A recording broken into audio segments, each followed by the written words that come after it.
Hello, I'm reading the first chapter of How to Teach a Dragon's Curse, the fourth in the How to Train Your Dragon series. And it begins with the prophecy of the king's lost things. Hiccup is on a quest, but he doesn't realise he's on one yet. And so it begins with the prophecy of the king's lost things. The dragon time is coming, and only a king can save you now. The king shall be the champion of champions. You shall know the king by the king's lost things. A fang-free dragon, he's got that down. A second best sword, got that. My Roman shield, got that. An arrow from the land that does not exist. I don't know how it's going to get that. How can you get an arrow from a land that does not exist? The heartstone, the key that opens all locks, the ticking thing to throw in the crown. And last and best of all the 10, the dragon jewel. So save all men. And this one, How to Cheat a Dragon's Curse, starts with a little message from the venomous serpent. If you were listening to How to Speak Dragonese, at the end you'll know that somebody was stung by the venomous serpent, but they don't realise that yet. And so this is the venomous serpent speaking. I am the venomous serpent, and my sting is as deadly as a black widow spider. Even before this story begins, I have already stung one of the characters. I hope he is not your favourite. And although he does not know it yet, the curse has come upon him. My poison is creeping through his body. My strong venom is killing his heart. And at 10 o'clock on Friday morning, he shall die, as sure as fish eggs are fish eggs. Because nobody can cheat the curse of the venomous serpent. This may be why it's called How to Cheat a Dragon Curse. Chapter 1. The Hunting with Bows and Arrows on Skis Expedition.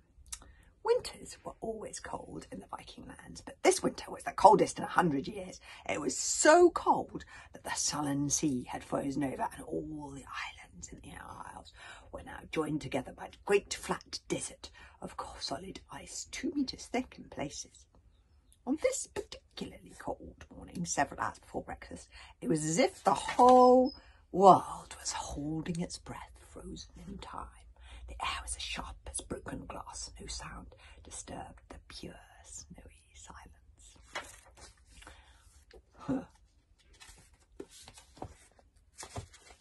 No sound, that is, apart from an appalling, mad screaming coming from somewhere out in the middle of the ice. For a small party of young boys and their teachers from the hooligan tribe had set out from the little Isle of Burt, where they lived, to the island of Villainy in the south. Not in a boat, of course, for you cannot sail across a frozen sea. They were speeding far too fast across the ice in an enormous wooden Viking sleigh, pulled by pure white saber-toothed driver dragons, larger than lions and faster than cheetahs. Look at that. They're going, that's them in their sled, and it's being pulled by this amazing saber-toothed driver dragon. And that is Gobble the Belch yelling, and there is Hiccup thinking, uh-oh, again, we're going way too fast. So basically the whole of the sea has frozen over so that they can cross the sea in the sled, because it's been that cold. Not in the boat, yeah.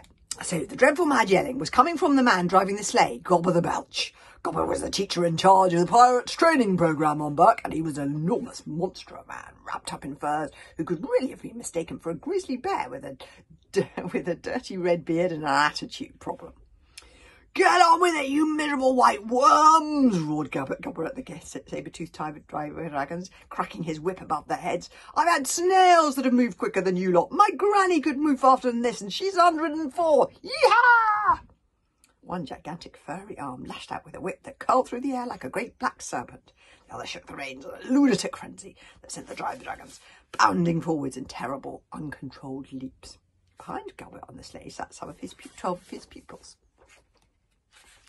10 of these boys were ugly young thugs, yelling loudly in crazy excitement as their teacher. Yeehaw! They whooped as the sleigh hit a snowbank and sailed 10 metres through the air and then slammed back down on the ice with stomach-churning violence.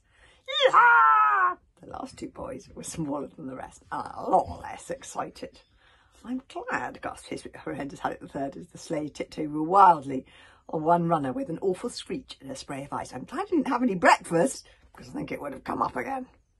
Hiccup is in fact the hero of this story, although you would never have guessed it to look at him. He was small and red-haired and very, very ordinary. Hiccup's best friend, Fishlegs, a skinny runner-bean of a boy with asthma and a squint, wasn't really listening. He was praying to Thor with his eyes squeezed tight shut. Please, begged Thor, begged Fishlegs, please make it stop. Fishlegs' prayer was about to be answered. The sleigh was approaching the great black cliffs of the visitor territories, far too impossibly fast for it to stop in time. Don't open your eyes, Fishlegs advised Hiccup. Gobber the Belch reared up, and with a mighty roar of "Whoa!" leant back so far, pulling on the reins, that he was nearly horizontal. The saber-tooth came to a plunging halt so sharply that the sleigh whirled round in a mad arc. They began to slam into that cliff at such a speed that they would all be smashed to splinters. "Ah!" yelled Hiccup, shutting his eyes too. The sleigh screeched to a quivering halt. Hiccup opened his eyes again. Astonishingly, they were still alive, but the smooth black wall of the cliff was only centimetres away from Hiccup's cheek. Hiccup held onto the rock for a second to help himself stop shaking. "Right, fellow Gobber," clambering out of the sleigh, entirely unconcerned. "What are you all doing skulking in there? Get out and stand to attention, you pathetic dribbles of earwing droppings." Yawning and chattering, all 12 boys unpacked skis from the back of the sleigh and attached them to the bottom of their furry boots. For 6 months of the year, the Vikings lived under snow, so a Viking warrior had to be just as good at skiing as he was at sailing. There's Hiccup, all dressed up for the cold, and look, he's got skis on his feet underneath that snow. Oh. This was a hunting with bows and arrows on skis expedition. The boys had to ski down Mount Villainy, the largest mountain in the Inner Isles, shooting with their arrows as many semi-spotted snowpeckers as they could. "I'm going to get at least 50, boasted Snot-Faced Snothead, a tall thug of a boy with huge nostrils and a moustache like a little furry caterpillar squirming on his upper lip. "Silence!" grinned Gobber, cracking his whip. There was absolute silence immediately. It's a curious fact, but a heavily armed, mad 6.5-foot teacher holding a whip tends to get his class's attention. "I will be standing here to guard the sleigh," yelled Gobber. "Hiccup Brendazon at the third will be in charge of the hunting party when you get to the mountain." 10 of the boys groaned and turned round to look furiously at Hiccup. All of them reckoned they would make better leaders than Hiccup. Snotlout had won the Senseless Violence Cup 3 years in a row. Waterhog could smash chairs to pieces with his bare fists. Dog's Breath the Durbrain burped so loud he shattered glass. Small, skinny and unimportant, only Hiccup looked like he had no leadership skills whatsoever. He stood on one leg apologetically, and this made his skis cross, and he fell over. "Why does Hiccup get to be in charge again?" demanded Snotflake Snotlight through gritted teeth. "Because Hiccup is the son of the chief, and one day he will be in charge permanently. Thor help us all," exclaimed Gobber, helping Hiccup to his feet and dusting the snow off him with one hairy hand. "Any questions?" boomed Gobber. Fishleg put up his hand. "Just a small one, sir," he said. "How are we going to climb up the mountain in the first place?" "The saber-tooth dragons will drag you to the top on your skis," replied Gobber. "It shouldn't take more than half an hour." Fishlegs and Hiccup looked dubiously at the great white creatures crouching dangerously on the ice, tongues spilling out over teeth as sharp as swords, cat-like eyes gazing at their small human masters with the purest hatred. "So that's that then," said Gobber. "I shall wait for you here and see you all in 3 hours' time. I really need a nap. Way too early for me." Nap, not map.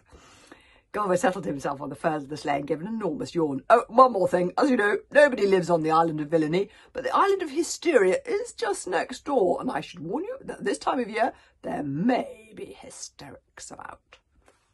"Hysterics?" squeaked Fishlegs, somewhat, hysterically. "But the hysterics are trapped safely in Hysteria, aren't they?" Hysterics, I should explain, were a particularly bloodthirsty and lunatic tribe of Vikings. Even tough tribes like the Visithugs were scared of the hysterics. Hiccup had never actually met a hysteric, but he knew they were renowned for killing you first and asking questions later. Here they all are, dressed up all in their furry kit. Tough Nut Jr., Clueless, Dog's Breath the Durbrain, Snotlout, bit nervous. I like Clueless's ear warmers. Very smart. Normally, that didn't bother the other tribes, however, because 3/4 of the island ended into dizzyingly high cliffs, plunging straight into deep seas. And on the north coast was the Wrath of Thor, where an impossibly huge and monstrous sea dragon called the Doomfang lived. The good news about this was that nobody could get into Hysteria, and even more importantly, nobody could get out. Except at this time of year, because at this time of year, boom, gobble happily, the Wrath of Thor is all frozen over and the Doomfang is trapped under 2 meters solid of ice. So if you do happen to come across an hysteric, and I'm sure you won't, it's far too early in the morning, I suggest you ski like fury in the opposite direction. And just like that, Gobber fell asleep. So yes, tomorrow I'll be reading you chapter 2, Saber-Toothed Driver Dragons. Oh, I really like this book. I'm very keen on Hatchet's Dragon Curse. I hope you like this one as much as I do.